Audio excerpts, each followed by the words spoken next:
I don't give two shits about the Muslims in the UK.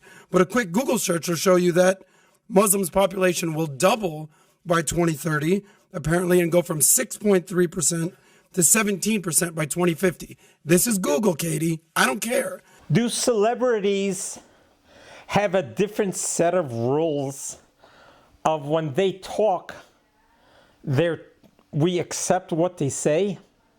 Whether it's actors in Hollywood, whether it's comedians, or whether it's talk show hosts. Just because a person reaches celebrity status, it doesn't give them the right to spew untruths, white lies, or blatant falsehoods, as we have seen since October 7. Please listen in to this interview, which I think you'll find very intriguing. Please listen in together with me. Kindly subscribe to this channel so that a little bit of light can push away a lot of darkness. We're living in an attention economy. Eyeballs are everything these days. And kudos to you because you're a brilliant talker. You know what you're saying. You're a shock jock, like you're a Howard Stern-esque type person. And some of the things you say are hyperbolic. Some of the things you say are true. Not everything is everything for you. I'm wondering for you, what percentage are you saying just to, as a comedian, to be hyperbolic and just to kind of throw stuff out there, and what stuff is actually factual and true? So, for instance, I have a phone in my hand. This is a phone. And you can Google things with a phone. So, Volodymyr Zelensky, a couple quick points. He's the same height as your boy Putin. They're both 5'7". He's not 5'4". Putin isn't exactly a giant, okay? That's one. Number two, I don't give two shits about the Muslims in the UK. But a quick Google search will show you that Muslims' population will double by 2030, apparently, and go from 6.3% to 17% by 2050. So my question to you is, what percentage of what you're saying is hyperbolic, getting eyeballs, respect, we live in that kind of world now, versus actually factual and true?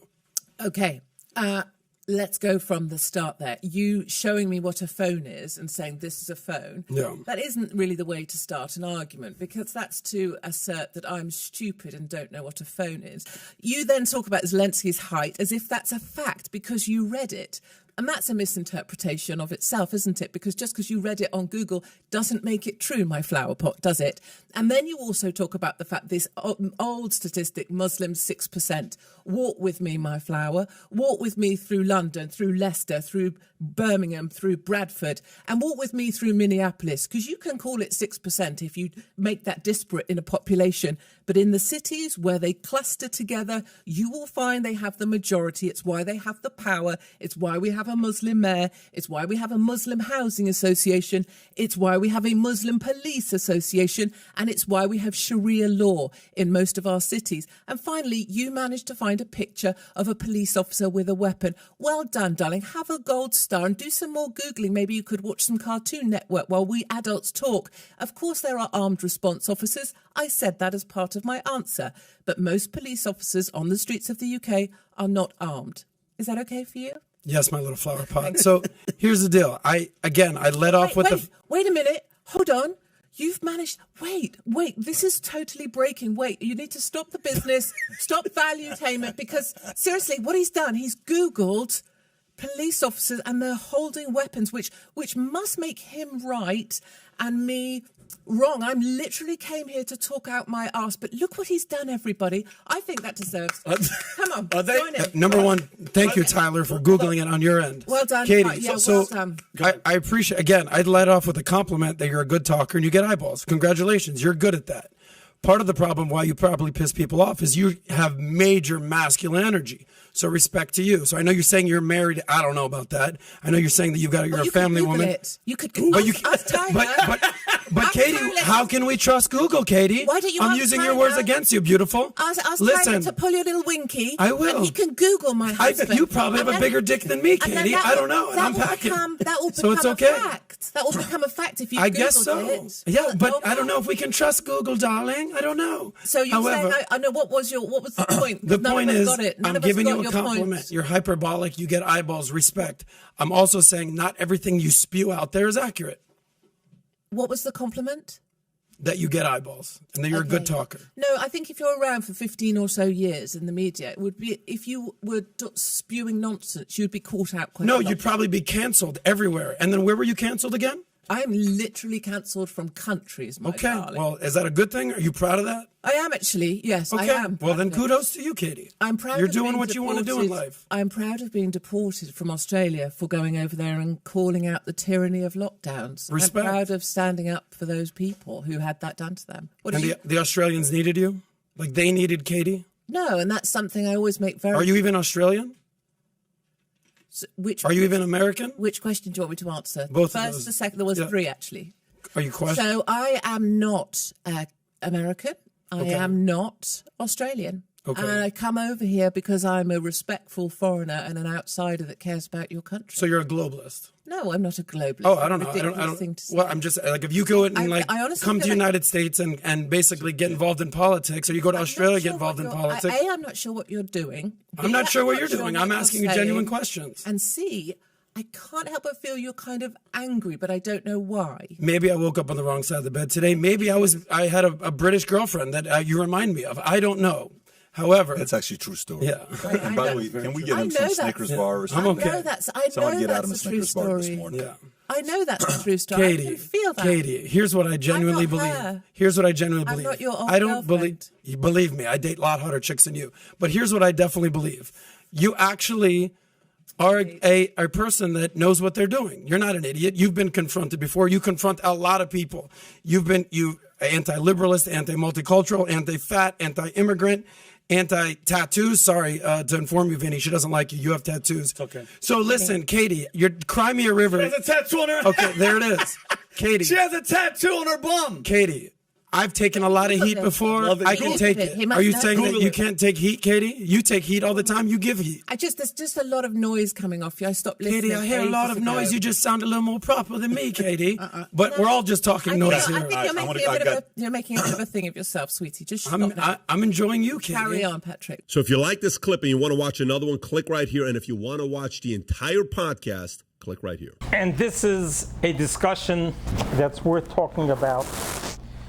Just because a person becomes popular or a person reaches celebrity status, do we just take what they say at its face value? At the end of the day, we need to all realize that we are all born with certain talents. We don't choose who we are as we are born. We don't know what talents are we going to get to unpack in our lifetime. We don't know if we're going to ever reach celebrity status. Are we ever going to make it to Hollywood? Are we ever going to make it into government, into politics? Are we going to be a polished speaker, or are we going to be just a regular, average United States of America, whatever country you are from, citizens, waking up, going to work, coming home, and going about one's life? But when we look at each other as an individual, handpicked by God, that the day you were born, God said the world can no longer exist without you, then you get to realize you're not just another person. There is no such thing. You're not just a regular person. You are a celebrity. Everyone is a celebrity. Everyone has talents that God has given to them, but need to unpack them and need to use them. And some of us don't even realize what talents we have until we delve in and begin exploring our true self.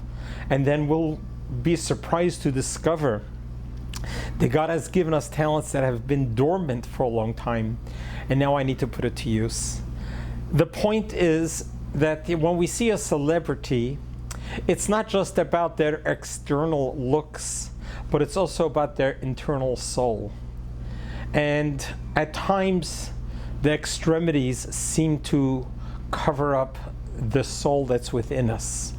And that is what the whole Hollywood is all about. It's all about a facade that when we watch a movie, a TV show or production, it's not real. It's a facade. But we want to go and get the truth. When you go to the truth, you have to see the truth. So when a person reaches a celebrity level, or any type of recognizable level, they need to realize they have a responsibility that they need to be able to use the platform that they have to spew truth, honesty, and to try to truly inspire their constituents, the fans, to do good and better. And there's some very popular celebrities who have done just that, and those have done the opposite. Well, our takeaway from this is that each one of us, we are a celebrity in our own way. Each one of us being born, we are born a natural celebrity. We may have not acquired the talent to act on a Hollywood set, but we certainly have acquired the talent to be God's ambassador, to be God's partner in creation and making this world a better place. And this you and I can do every single day. Every single day when we wake up, we can ask ourselves, what am I going to do today to make this world a better place? And never underestimate any small action, because when we realize and recognize that we are on a balancing scale with the whole world, and just imagine that you do one more good deed or good thought, you could tilt that scale in favor for the whole world. So never underestimate your purpose of being and your ability. Find your talents that you have. Utilize your talents to its best. As one rabbi once said, one of the worst sins is not to use the talent that God has given you. So let's all unpack our talents that we have, use it to the best of our abilities, become a partner with God, a partner with creation. Then you'll open up channels of blessings for you and a whole extended family with all that you need in an abundant measure. God bless you. God loves you.